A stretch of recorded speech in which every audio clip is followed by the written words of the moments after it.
Eu peço que o Senhor visite cada pessoa nesse momento, em suas necessidades.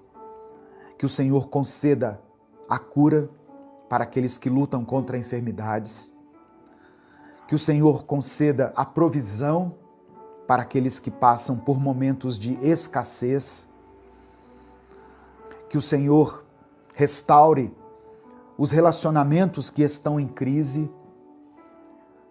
Não permita que essa família seja destruída. Que esse homem e essa mulher cheguem a um acordo e continuem juntos. Que essa mãe, ó Deus, que tem orado pelos seus filhos, receba hoje a resposta do Senhor. Ó Deus, que aquele que busca por uma porta aberta, e ainda que essa porta não se abra de forma imediata, que o Senhor providencie o sustento para essa casa. Que não falte nada, Senhor, para essa família.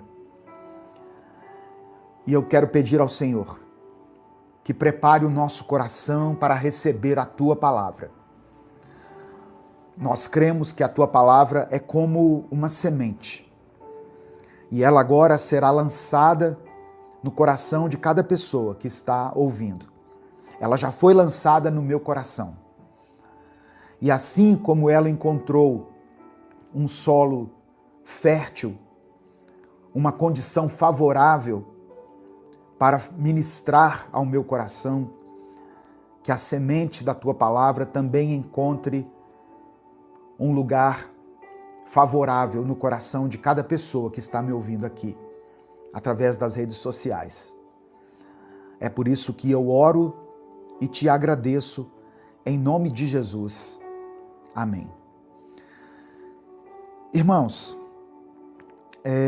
aqui no capítulo 20 do Evangelho de Mateus, nós encontramos uma passagem que desafia a nossa compreensão sobre poder, autoridade, governo e o verdadeiro propósito do reino de Deus.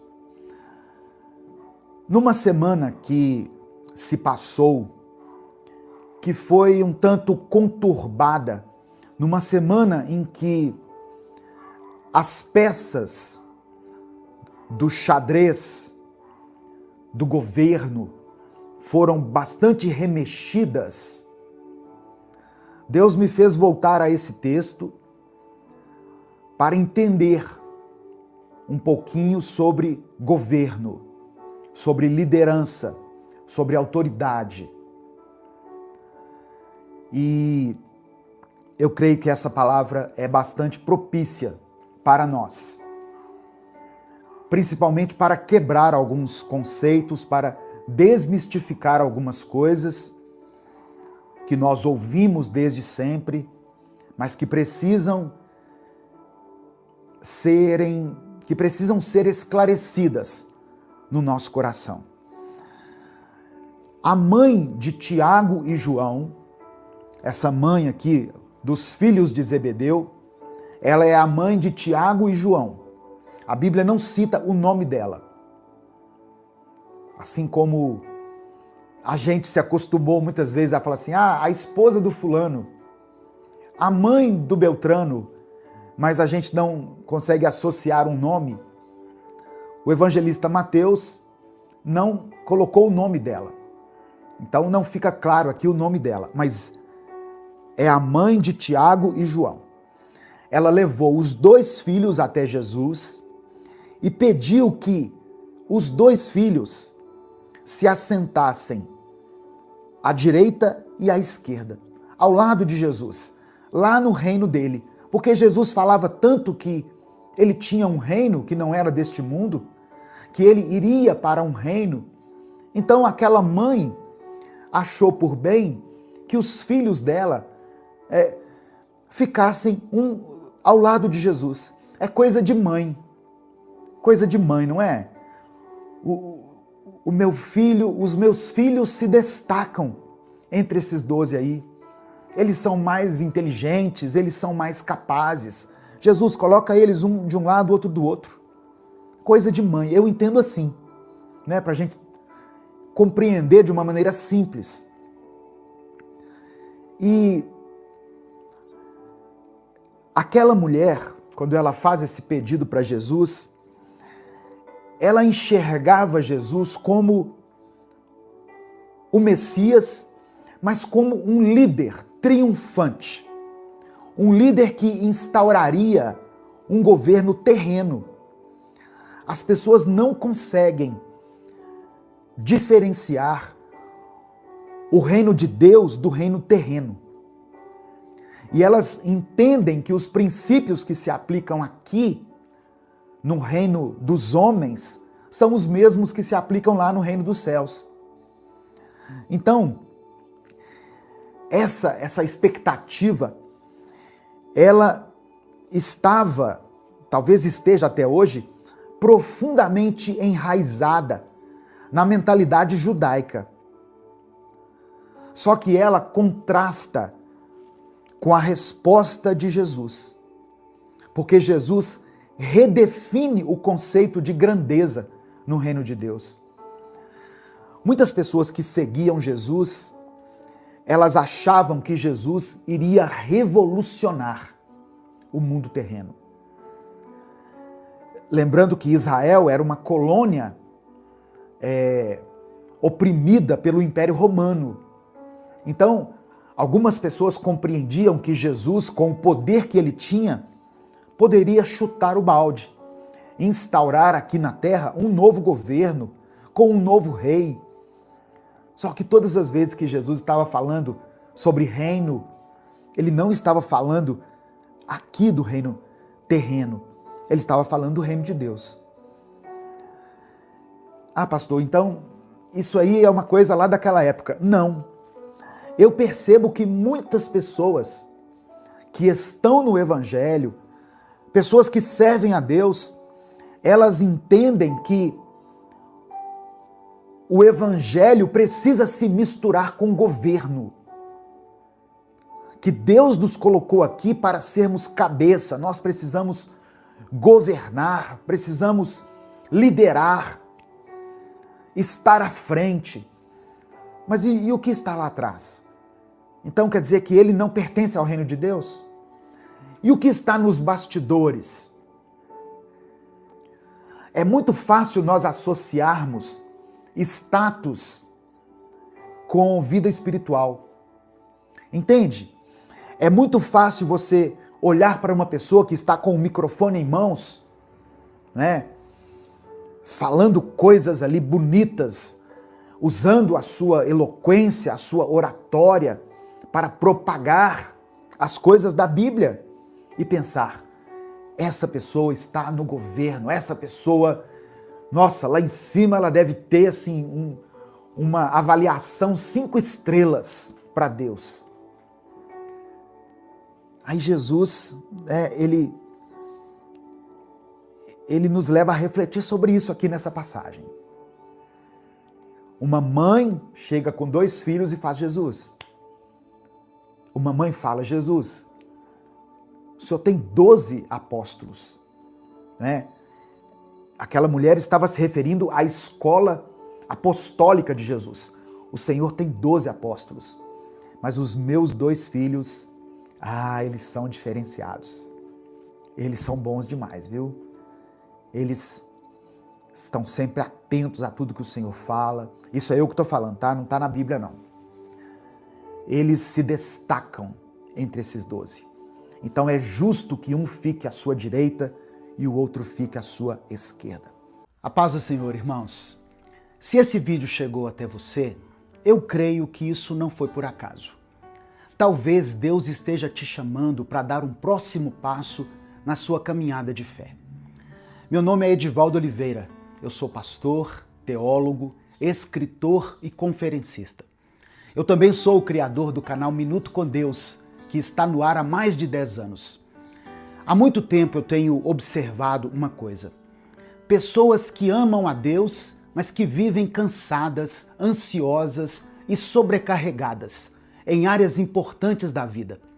Muita gente ora, lê a Bíblia, frequenta a igreja, mas vive no limite emocional.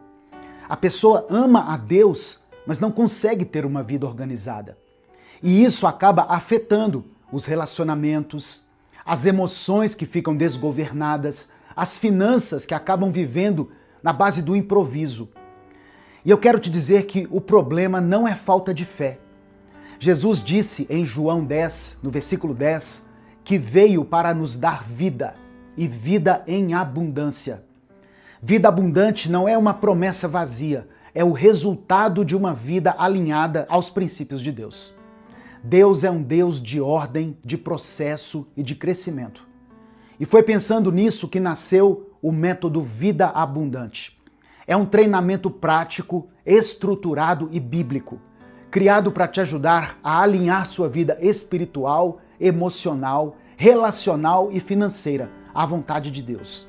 Não é autoajuda, é Bíblia aplicada à vida real. Dentro do método, você vai aprender a fortalecer sua vida espiritual, governar melhor suas emoções, construir relacionamentos saudáveis, organizar sua vida financeira com princípios bíblicos. Tudo isso de forma clara, prática e no seu ritmo. Eu não estou te prometendo uma mudança instantânea, não é fórmula mágica, mas você pode viver uma transformação consistente à medida em que você aplica os conhecimentos do método. Quando a raiz do problema é tratada, os frutos aparecem. Mais clareza, mais paz, mais direção, mais equilíbrio. Se enquanto você me ouvia, alguma coisa falou forte aí dentro do seu coração, não ignore. Logo abaixo desse vídeo tem um link para você se inscrever no Método Vida Abundante. Clica nesse link, faça sua inscrição e comece hoje mesmo essa jornada de crescimento e transformação. Que Deus te abençoe ricamente.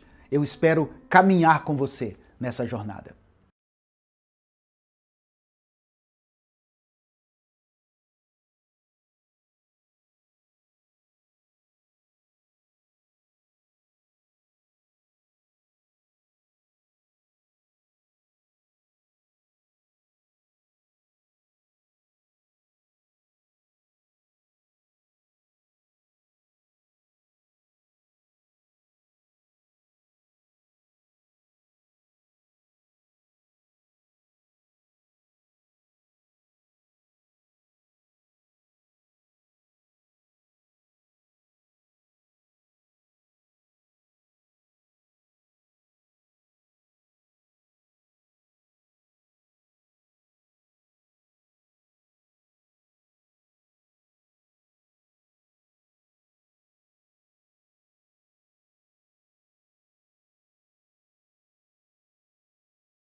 Eu vou fazer outras coisas.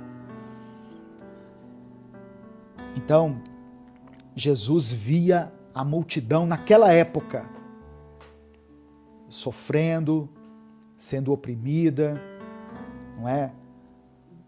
Jerusalém era colonizada pelos romanos, era explorada economicamente pelos romanos.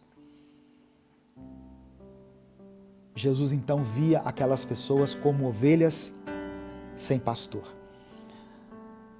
No Evangelho de Marcos também, Marcos no capítulo 6, verso 34, quando Jesus sai do barco e vê a multidão, imediatamente ele começa a ensinar a multidão, porque o texto diz que ele os via como ovelhas sem direção.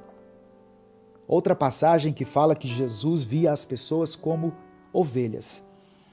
Então, essa metáfora, essa figura de linguagem bíblica de ovelhas sem pastor, nos fala de pessoas vulneráveis, pessoas que estão perdidas e sem direção, precisando de alguém que as guie, que as proteja.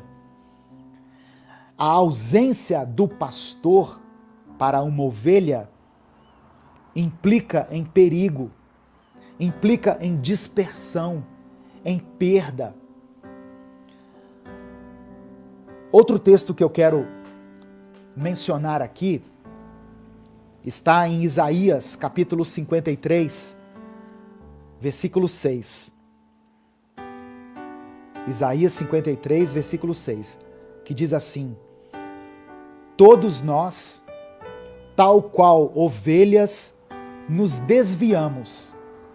Cada um de nós se voltou para o seu próprio caminho.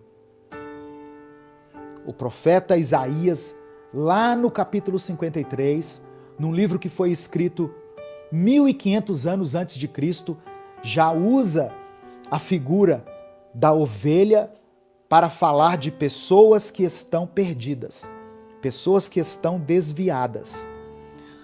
Uma ovelha que está desgarrada, ela está exposta aos perigos dos predadores.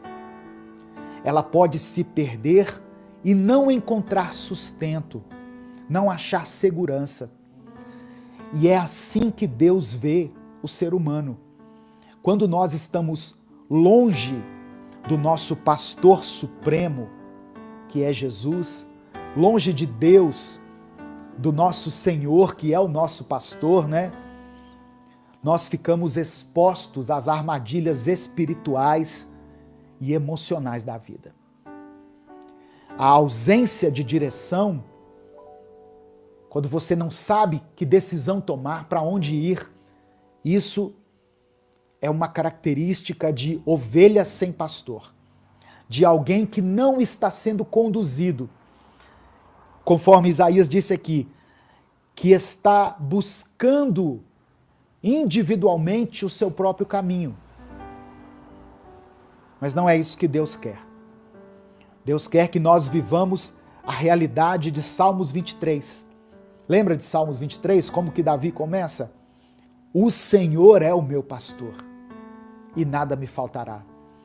E aí Davi continua dizendo que Deus dá a ele direção, Deus conduz ele a águas tranquilas, Deus o alimenta, preparas uma mesa para mim, mesmo na presença dos inimigos, Deus o corrige, o teu cajado me consola. Então, esse Salmo 23, ele nos mostra que quando o Senhor é o nosso pastor, nós podemos encontrar descanso, provisão e direção. Ao contrário de uma ovelha desgarrada, nós estamos seguros nas mãos de Deus.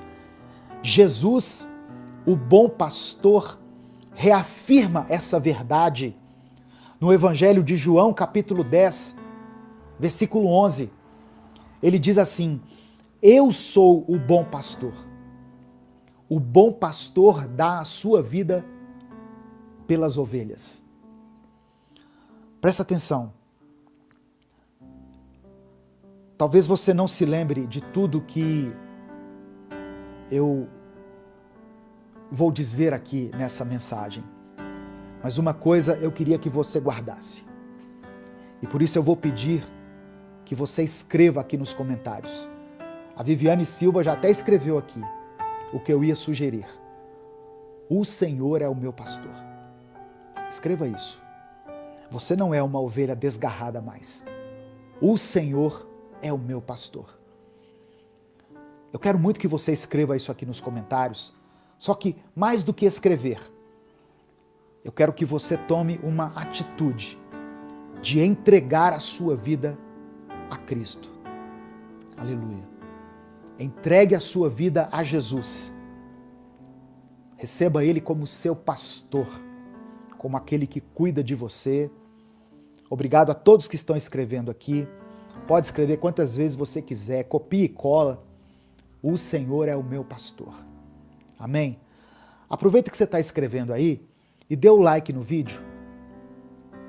Se você puder, dê o like no vídeo. Se você está chegando aqui hoje, nesse canal, nesses canais de comunicação aqui, em qualquer um deles, seja bem-vindo seja bem-vinda. Se inscreva aqui no canal. Aqui nós temos palavra de Deus todos os dias. Todos os dias. Meu querido irmão, minha querida irmã, você não é uma ovelha desgarrada. Você tem um pastor que cuida de você. Você tem alguém que se preocupa com a sua vida, que supre as suas necessidades. Se o Espírito Santo falou com você através dessa palavra, dê o like no vídeo, se inscreva no canal e ative as notificações. Quer assistir a mensagem completa? Clique aqui no link que está na descrição do vídeo. Que Deus abençoe a sua vida em nome de Jesus. Evangelho de Marcos, capítulo 10, do 17 ao 22. Quando Jesus ia saindo, um homem correu em sua direção e se pôs de joelhos diante dele. E lhe perguntou: Bom mestre, que farei para herdar a vida eterna? Respondeu-lhe Jesus: Por que você me chama bom? Ninguém é bom a não ser um, que é Deus. Você conhece os mandamentos.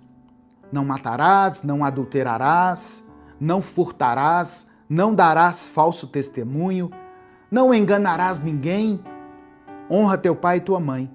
E ele declarou: Mestre, a tudo isso tenho obedecido desde a minha adolescência. Ou seja, eu já faço tudo isso aí, Jesus. Desde jovem e que eu já pratico os mandamentos. Jesus olhou para ele e o amou. Jesus disse assim: Olha, falta-lhe uma coisa, disse ele. Vá, venda tudo o que você possui e dê o dinheiro aos pobres, e você terá um tesouro no céu. Depois, venha e siga-me. Deixa eu só conferir aqui se a transmissão está ok. Ok. Porque às vezes a transmissão, o sinal da internet cai aqui, né? E eu não fico sabendo, eu só vejo depois aqui. Mas aqui eu tô vendo, tá tudo normal. Então, verso 21. Jesus olhou para ele e o amou. Falta-lhe uma coisa, disse ele. Vá, venda tudo o que você possui e dê o dinheiro aos pobres, e você terá um tesouro no céu. Depois venha e siga-me. Diante disso, ele, o jovem, ficou abatido e afastou-se triste, porque tinha muitas riquezas. Aquele jovem, ele procurou Jesus perguntando o que ele tinha que fazer para herdar a vida eterna. Mas quando Jesus falou para ele abrir mão das suas riquezas, ele ficou triste, porque ele já estava apegado a elas. Então, quantas pessoas pedem a Deus um sinal, por exemplo, sobre um relacionamento. As pessoas pedem a Deus um sinal sobre um relacionamento, mas no fundo, elas já decidiram seguir em frente. Mesmo que não seja um relacionamento saudável, mesmo que seja um relacionamento tóxico, mesmo que esteja as prejudicando, atrapalhando a intimidade delas com Deus. Muitas vezes, um relacionamento que as leva para a fornicação, para um ato sexual ilícito. As pessoas pedem direção, mas elas não querem obedecer.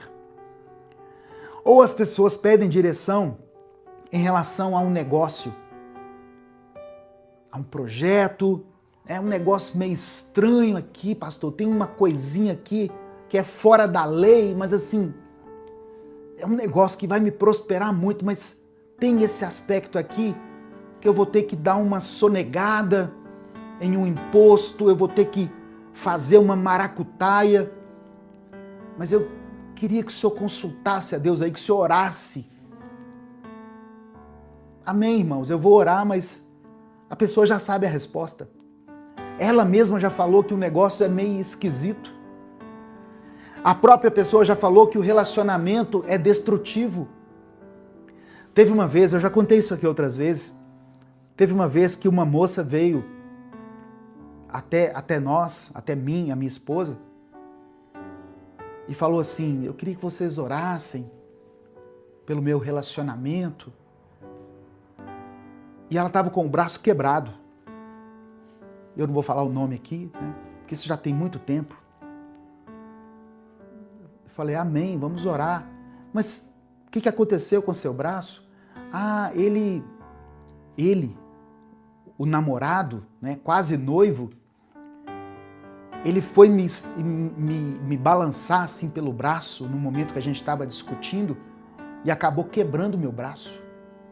Irmãos, o sinal já estava ali evidente. Deus já estava falando com ela, através daquela dor, daquele braço quebrado, que aquele relacionamento não ia dar certo. Como não deu certo? Como não foi para frente?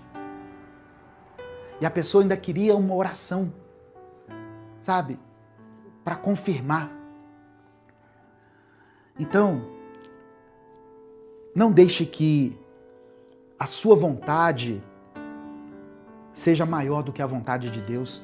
Não deixe que a sua ambição, os seus anseios prevaleçam sobre o propósito que Deus tem para a sua vida. Se você está entendendo isso, diga amém. Se essa mensagem está testificando no seu coração, diga amém. Escreva aqui nos comentários: amém, eu recebo. Aproveita que você vai escrever e dá o seu like aqui no vídeo. Você que está aí no Instagram, clica aí no coraçãozinho, dê o seu joinha. Isso ajuda também a mensagem a alcançar mais pessoas. Amém? Se você está chegando aqui hoje, se inscreva no canal.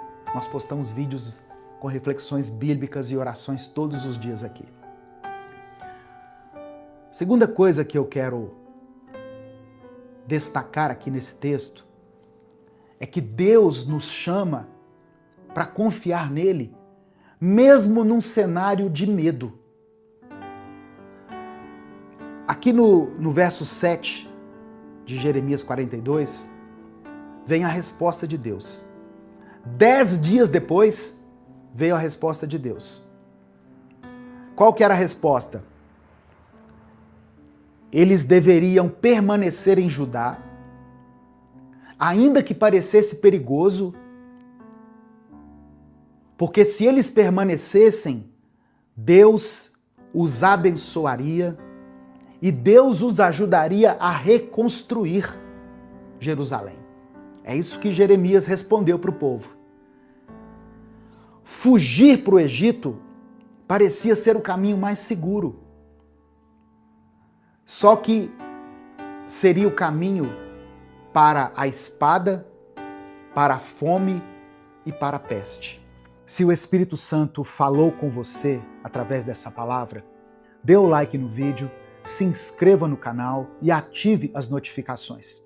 Quer assistir a mensagem completa? Clique aqui no link que está na descrição do vídeo. Que Deus abençoe a sua vida em nome de Jesus.